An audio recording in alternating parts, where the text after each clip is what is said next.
The High Sovereign's advisor did not breathe as the human's grease-stained finger hovered over the terminal.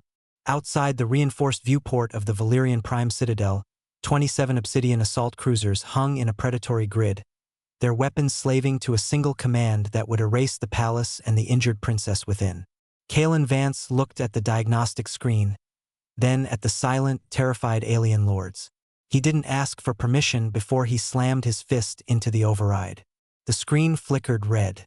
If he was wrong, they weren't just dead. They were stardust. Have you ever wondered why the most dangerous man in the room is rarely the one wearing the uniform? Subscribe to see how a single drifter turned a planetary execution into a scrapyard brawl. Now let's look at how he got here. 6 hours earlier, the station's atmospheric processors had been humming a low, steady tune that usually meant a quiet shift. The High Sovereign had been presiding over a hollow ceremony for a daughter the galaxy believed was lost to the expanse. Then the sensors tripped. It wasn't a ship they detected, but a rhythmic, metallic thudding against the outer airlock. The guards found Kalen Vance there, his breath coming in ragged, freezing gasps, his flight suit shredded by micrometeoroids. He wasn't alone. Wrapped in a thermal blanket and strapped to his back with industrial cargo webbing was Princess Lyra.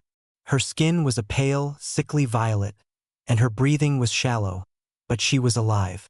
The medical droids swarmed them immediately, but Kalen wouldn't let go of his navigation slate until he was inside the war room. He looked like a ghost, his eyes bloodshot and skin caked in the dust of a dozen different moons.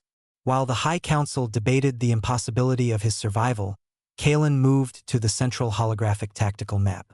He traced a jagged, nonsensical line through the shattered expanse on the map. It was a route no pilot in the Valyrian fleet would have dared, cutting through high-density debris fields and magnetic storms. He explained, his voice a gravelly rasp, how he had extracted her pod by cutting his own ship's reactor to zero. He had drifted for 3 days, masked by the signature of tumbling space junk, invisible to the Obsidian sensors. But the Obsidian Armada was not easily denied their prize. The alarm that followed wasn't a drill. It was the sound of 27 capital ships dropping out of warp in perfect, terrifying synchronization. The Valyrian defense fleet was 4 hours away, a distance that might as well have been a lifetime. The High Sovereign looked at the tactical map, his many hands trembling. The enemy formation was a rigid, unbreakable wall of firepower, a mathematical certainty of destruction. Kalen Vance didn't look at the ships. He looked at the orbital mining data for the planet's commercial asteroid ring. He saw thousands of tons of rock, held in place by delicate, predictable thrusters. Kalen Vance watches the 27 perfectly aligned enemy warships enter the firing zone, and calmly triggers the mining lasers to shatter the asteroid field into a high-velocity wave of deadly shrapnel. The High Sovereign's advisor watched as the holographic tactical map, once a static display of despair, became a chaotic swarm of kinetic energy.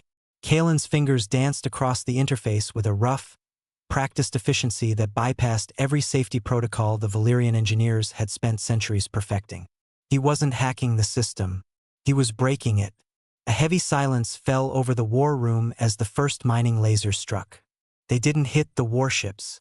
Instead, the beams lanced into the heart of the surrounding ore-rich asteroids, superheating the frozen gas pockets within. The results were instantaneous. Instead of a clean explosion, the massive rocks shattered into a billion razor-sharp fragments, accelerated by the venting gases into a high-velocity shrapnel field. The Obsidian Armada's shields, designed to deflect concentrated thermal energy and guided torpedoes, were never meant to handle a wall of a million jagged, tumbling projectiles. The perfect formation became a liability. As the lead ships tried to bank away, they collided with their own trailing escorts. But Kalen wasn't finished. He began slaving the Citadel's emergency broadcast transmitters to the debris. Suddenly, the enemy's sensors were flooded with thousands of ghost signatures. Every tumbling chunk of rock started screaming with the electronic footprint of a Valyrian interceptor. The Obsidian commanders panicked. They opened fire on the ghosts, their heavy cannons tearing through the very space their allies were trying to occupy. Friendly fire lit up the expanse in brilliant, tragic bursts of light. The advisor realized then that the human wasn't just fighting a battle. He was rewriting the laws of engagement. And now, in the shadow of the crumbling Armada, the human finally stepped back from the terminal. The 27 cruisers that had arrived to execute a princess were now drifting hulks, their engines choked by dust and their hulls peppered with holes. The High Sovereign turned to Kalen, his many eyes wide with a mixture of terror and profound respect. The human merely wiped a streak of engine grease from his forehead and looked toward the medical bay where Lyra lay recovering. The battle was over. The rigid logic of the Obsidian Empire had been dismantled by a man who saw a weapon where they saw only trash. The High Sovereign reached out, his hand hovering over the holographic tactical map. The same map Kalen had used to plot a path of survival and a strategy of ruin was now being uploaded to every corner of the known galaxy. It was no longer just a chart of the stars. It was a manual for a new kind of war.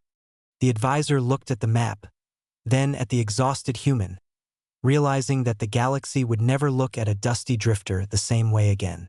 The holographic tactical map pulsed with a soft, steady blue light, no longer a tool of desperate defense, but a beacon of a new, unpredictable era.